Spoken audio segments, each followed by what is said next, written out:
अशाच आपल्या परिसरातील नवनवीन बातम्या पाहण्यासाठी आमचा चॅनलला सबस्क्राईब करा।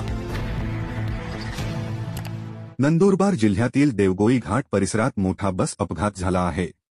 देवगोई घाटात एक स्कूल बस 100 ते 150 फूट खोल दरीत कोसळली आहे। बसमध्ये 20 ते 30 विद्यार्थी असल्याची माहिती मिळाली आहे। या दुर्घटनेत आतापर्यंत एक विद्यार्थ्याचा मृत्यू झाल्याची माहिती आहे। घटनेनंतर स्थानिक नागरिकांकडून मदतीचं काम सुरू करण्यात आलं आहे।